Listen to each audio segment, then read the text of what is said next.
सुल्तानपुर में बड़ी लूट हुई। इस खबर ने पूरे उत्तर प्रदेश को हिला दिया। उत्तर प्रदेश में शासन और कानून व्यवस्था के दावों की पोल खोल कर रख दी। और इसके बाद हुआ क्या? एनकाउंटर हुआ और एनकाउंटर में मंगेश यादव को मार गिराया गया। बताया गया कि 8 मुकदमे इस पर दर्ज थे। बड़ी सफलता एसटीएफ ने बताई, यूपी सरकार ने बताई। लेकिन मंगेश यादव की एनकाउंटर में मारे जाने के बाद उत्तर प्रदेश में एक नया सियासी बवंडर खड़ा हो गया, जिसके इर्द गिर्द उत्तर प्रदेश सरकार घिरती नजर आ रही है। एसटीएफ ने यह दावा किया कि उसने बड़ी सफलता हासिल की, लेकिन आई पहली तस्वीर से ही हंगामा खड़ा हो गया। सवाल उठने लगे, यूपी सरकार की मंशा पर सवाल उठने लगे। ट्विटर पर, सोशल मीडिया पर हैशटैग चलने लगे, जातिवादी यूपी सरकार। मंगेश यादव के समर्थन में ट्वीट होने लगे। उत्तर प्रदेश के मुख्यमंत्री योगी आदित्यनाथ के खिलाफ ट्वीट होने लगे। यह बताया जाने लगा कि उत्तर प्रदेश के मुख्यमंत्री के फैसले जातिवाद से ग्रसित हैं, इसीलिए वो एक ही जाति के लोगों के एनकाउंटर को सफल उत्तर प्रदेश पुलिसिंग का नमूना बता रहे हैं, तो कहीं पर सिर्फ मुसलमान और यादवों का नाम लेकर कह रहे हैं कि ये सद्भावना वाले लोग हैं।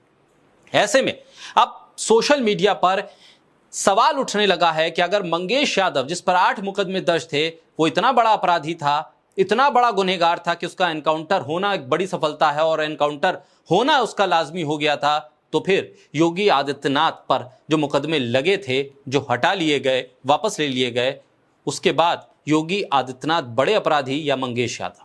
ये सवाल सोशल मीडिया पर उठने लगे। सोशल मीडिया पर समाजवादी पार्टी के नेता राघवेंद्र यादव क्या लिखते हैं? वो लिखते हैं कि मंगेश यादव पर 8 मुकदमे दर्ज थे, कोई बड़ी धारा नहीं थी, बावजूद इसके योगी आदित्यनाथ के जातिवादी पुलिसिया गुंडों ने 6 गोली मार दी। आगे समाजवादी पार्टी के नेता लिखते हैं अपने ट्वीट में कि अब जरा योगी आदित्यनाथ पर दर्ज मुकदमों की लिस्ट देखिए। और उसके बाद वो एक पूरी फहरिस्त में बताते हैं कि महाराजगंज जिले में आईपीसी की धारा 302 का मुकदमा योगी आदित्यनाथ पर था, 307 हत्या के प्रयास का मुकदमा था, धारा 147 दंगे के लिए दंड का मुकदमा था, धारा 148 घातक हथियार से दंगे का मामले में मुकदमा था, धारा 295 किसी समुदाय के पूजा स्थल का अपमान करना, ये भी मामले उन पर दर्ज थे, धारा 297 कब्रिस्तान पर अतिक्रमण, धारा 153A धर्म, जाति, जन्मस्थान, निवास, भाषा आदि के आधार पर विभिन्न समूहों के बीच दुश्मनी को बढ़ावा देना, धारा 506 आपराधिक धमकी के लिए दंड के मामले दर्ज हुए थे।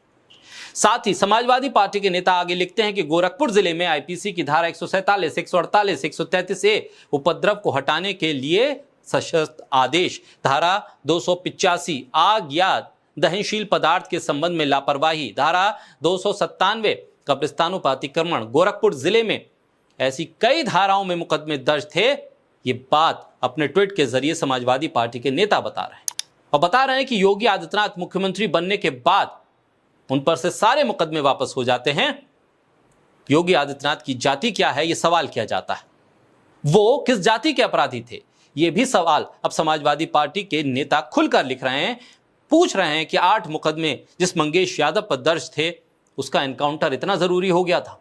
सूर्या समाजवादी, ये ट्विटर हैंडल है, इससे लिखा गया कि योगी आदित्यनाथ पर 28 मुकदमे, जिसमें से हत्या जैसे गंभीर धाराओं के मुकदमे, जिसे खुद ही वापस उन्होंने ले लिया। साथ ही केशव प्रसाद मौर्य पर हत्या और ठगी सहित 7 से ज्यादा मुकदमे, जिसे खुद ही वापस ले लिया। मंगेश यादव पर मामूली चोरी के 7 से 8 मुकदमों पर फर्जी एनकाउंटर किया गया। इसके बाद सवाल उठा रहे हैं समाजवादी पार्टी के नेता कि योगी आदित्यनाथ, जिसके ऊपर सबसे ज्यादा आपराधिक मुकदमे थे, आज वो निर्दोषों का फर्जी एनकाउंटर करके यूपी को अपराध मुक्त कर रहे हैं। बात यहीं तक नहीं है, समाजवादी पार्टी के एक और नेता हैं जय मंगल यादव, वो भी इसी तरह का ट्वीट करते हैं और लिखते हैं कि 28 मुकदमे योगी आदित्यनाथ पे थे, जिसमें गंभीर मुकदमे थे, हत्या जैसे मामले थे, इसको उन्होंने खुद ही वापस ले लिया। ऐसे में कुलदीप यादव नाम के ट्विटर हैंडल से लिखा जाता है कि योगी आदित्यनाथ राजधर्म निभाने में नाकामयाब हुए, वो केवल जात धर्म निभाते हैं। अपराधी विपिन सिंह को आत्मसमर्पण करने का विशेषाधिकार मिला, अपराधी मंगेश यादव का एनकाउंटर कर दिया गया। कारण विपिन सिंह ठाकुर जाति का है और मंगेश यादव अहिर जात से। योगी आदित्यनाथ एक मां न्याय मांग रही है, वो अपना बेटा जिंदा वापस मांग रही है। अपराधी को सजा देने का अधिकार न्यायालय का है, एनकाउंटर जाति देखकर क्यों किया जा रहा? ये सवाल अब सोशल मीडिया पर उठने लगे। आरटीआई एक्टिविस्ट कुणाल शुक्ला लिखते हैं कि मंगेश यादव और विकास दुबे के आपराधिक रिकॉर्ड की सूची उनको लोग भेज रहे हैं और फर्जी एनकाउंटर और गाड़ी पलटने को न्याय उचित बतला रहे हैं, उनके लिए वो कहते हैं अब वो ये देखें कि अजय सिंह बिष्ट के ऊपर कितने अपराध हैं, एफआईआर और आपराधिक मुकदमे हुआ करते थे। इसको लेकर वो 2014 का चुनाव के दौरान दिया गया योगी आदित्यनाथ का हलफनामा साझा करते हैं और साथ ही सवाल करते हैं कि सवाल आज हर कोई कर रहा है कि स्वजातियों की कितनी गाड़ी पलटी, कितने स्वजातियों का एनकाउंटर किया गया। बात यहीं तक नहीं, परमानंद आजमगढ़ी ये समाजवादी पार्टी यूथ विंग के नेता हैं, वो लिखते हैं कि उंगलियां कांप रही हैं, जुबान लड़खड़ा रही है और आंखों से आंसू बह रहे हैं।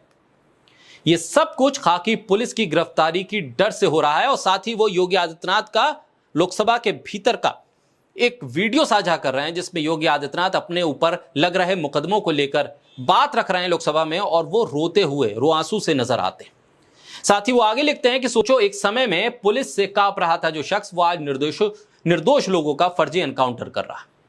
अब ऐसे में योगी आदित्यनाथ पर जो मामले दर्ज थे, जो उनके हलफनामे से साबित लोग कर रहे हैं और बता रहे हैं, उस हलफनामे को दिखाकर उसका कंपैरिजन अब मंगेश यादव के उन 8 मुकदमों से हो रहा है जिसके चलते उनका एनकाउंटर हो गया। अब देखना होगा कि ये मामला कहां जाकर रुकता है, क्योंकि इस बवंडर ने उत्तर प्रदेश की सियासत को जरूर अपनी गिरफ्त में ले लिया है। हर तरफ सवाल यही उठ रहा है कि मंगेश यादव ही क्यों, और सिर्फ मंगेश यादव के एनकाउंटर पर सवाल नहीं है, सवाल इस बात को लेकर है कि क्या एनकाउंटर और बुलडोजर उत्तर प्रदेश में न्याय के प्रतीक हो सकते हैं, तो फिर अदालतों का मतलब क्या है।